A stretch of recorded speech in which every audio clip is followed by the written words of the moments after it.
মানুষ অবাক হয়ে যায়, অমুকর ফুলি তো আজ 3 দিন আগে মারা গেছে রে।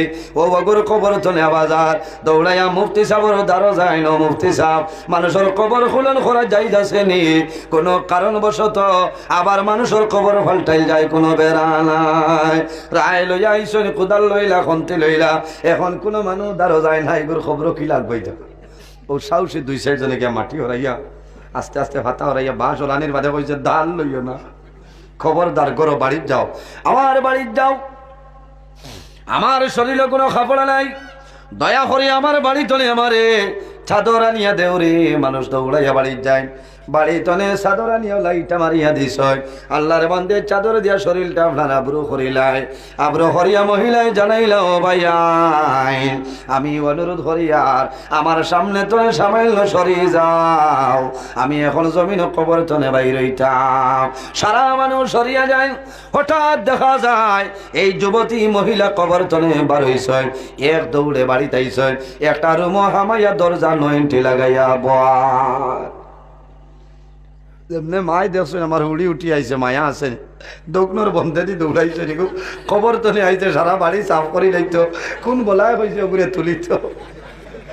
মা সরিয়া যায়, বাবা সরিয়া যায়, ভাই বোন সরিয়া যায়, কোনো মানুষ বাড়ির মধ্যে নাই। হাজার হাজার মানুষ জমা হয়ে গেছে, দরজার টান দেন, কোনো আওয়াজ নাই, কোনো উত্তর নাই। বাড়ির মানুষ এখন যদি বাড়ির ক্ষতি হয় গাওয়ালায় বরিয়া দিবা, খিচা লাগি তুলিয়া আনছো। ও সময় মানুষের বড় মানে মহিলা, ও মহিলা অনুরোধ করিয়া তুমি ঘরের দরজাটা খুলিলাও মাতুল্লা। শেষ সময় মহিলায় জানাইল, ও ভাইয়া আমি অনুরোধ করিয়া সারা মানুষ আমার সামনে আইও না, যারা আমারে বিবাহ করা হারাম ওলা 3-4 জন মানুষ আমার সামনে আই যাও।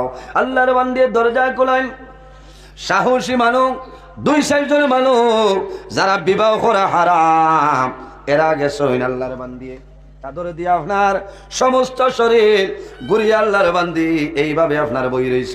হঠাৎ দেখা যায় আল্লাহর বান্দে যখন চাদর সরাইছ মানুষের দেখে ডরাই যায়। আল্লাহর বান্দে 2টা ঠোঁট আপনার জমিন নাই। ও সময় জানাইলা, ও মহিলা তুমি মারা গেলাই, তোমার 2টা ঠোঁট জমিন আসলো, তোমার ঠোঁট হয়ে গেল বলে জানো না।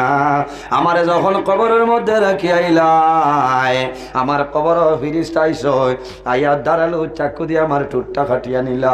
আমি জানাইলাম, ও ফিরিস্তারা আমি জমিনও কোন ভুল করলাম, আর কোন ভুলের কারণে আমার কবর 2টা ঠোঁট কাটিয়া লইয়া যারায়। ও সময় জানাইলা, ও মহিলা তুমি যখন জমিনও ছিলাই তোমার ঠোঁটের মধ্যে তুমি লিপস্টিক ব্যবহার করতা। আল্লাহ গাইতাই ভাই রে জোয়ান, এগুলোর নাম লিপস্টিক। যে লিপস্টিক ছাড়ি যায় গুড্ডির কাগজ দিয়া তুলা বাদ দেওয়া তখন বারোটা, কারণ ওটা আপনার লাল হইতে নয়। ফিরিস্তায় জানাইলাম, মহিলা তুমি জমিনের মধ্যে তোমার টুটো তুমি সিনাবিট লাগাইছ, লিপস্টিক লাগাইছিলাই, এর কারণে জমিন মানুষ দেখাইলাই। কত জোয়ান লিপস্টিক লাগানির কারণে কত জোয়ান তোমার করইয়া দৌড়াইছিলা, তোমার মুখের ফেস কাটিং সুন্দর দেখিয়া কত জোয়ান রে দুজখরে লাকড়ি বানাইলাই। আল্লাহ অর্ডার খরচ হয় আইল কবর তোমার ঠোঁটটা আমরা কাটিয়া লইয়া যাইতাম।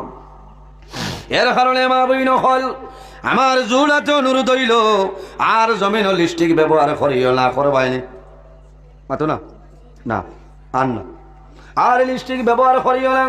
2 নম্বরে মহিলায় মাথা তলে খাবার সরাইছেন, দেখা যায় মাথার মাঝে চুল নাই, খালো নাই। মানুষে ডরাই গেছে, মহিলা তুমি মারা গেলাই, মাথার মধ্যে চুল আসলো বলে জানো না, আমার কবরের মধ্যে রাখছ। ওই সময় ফিরিস্তায় একসা চুলো ধরিয়া টানা আরম্ভ করলা, চুলোর লগে খালুন দিয়া যায়। আমি জিজ্ঞাসা করলাম, ও ফিরিস্তা আমি জমিন কোন ভুল করলাম, কোন ভুলের কারণে কবর আমার চুল ফারিয়া ছিড়িয়া লইয়া দাঁড়ায়। ওই সময় ফিরিস্তায় জানাইলা, ও মহিলা আল্লাহর অর্ডার হইল, তুমি জমিনও যখন আসলাই তোমার মাথার কাপড় দিতাই না, জমিন মানুষরে চুল দেখাইয়া হাঁটিয়া যাইতাই। এর কারণে আজ কবর তোমার মাথার সারা চুল আমরা ছিড়িয়া লইয়া যাইয়া। এর কারণে মা বই নকল এই জমিন মাথার খাবড় দিও।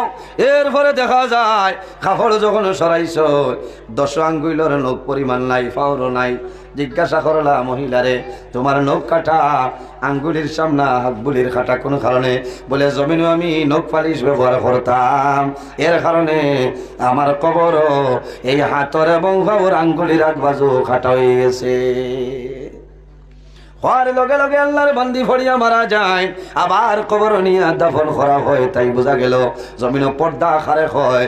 যদি মা বই নখলে জমিন মাথার খাবড় দিল না মাগো, তুমি মারা যাইবাই, তোমার কবর ফিরিস্তায় চুল চিড়িয়া ফালাইবা। তুমি জমিন লিপস্টিক ব্যবহার করবাই, তোমার টুট আপনার খাটিয়া ফালাইবা। তুমি জমিন নখ পালিশ ব্যবহার করবাই, তোমার আঙ্গুলির সামনা খাটিবা। জমিন নখ পালিশ ব্যবহার করবাই, জমিন নমাজ পড়িবাই, অজু করবাই, অজু তোমার কোনো সময় হবে না। মা বলি যারা আছেন তাদের জন্য জমিন মন্দির ব্যবহার করতে পারবা। গাছর মন্দির যেটা এটা হইলে উপকৃত ফায়দা মন্দ আছে। মা বোন যারা আছেন গাছর মন্দির লাগাও, তোমার হাতের মধ্যে লাগাও, কোনো শরীয়তর বাধা নাই। এর জন্য আমার বুজুর্গণ আমরা খেয়াল করতাম, আমার মা রে, আমার বনি রে, আমার বিবিরে জমিন আমি পর্দার ভিতরে রাখতাম। আল্লাহ বুঝার ক্ষমতা আল্লাহ দান করুক, সারাই হোক আল্লাহুম্মা আমিন।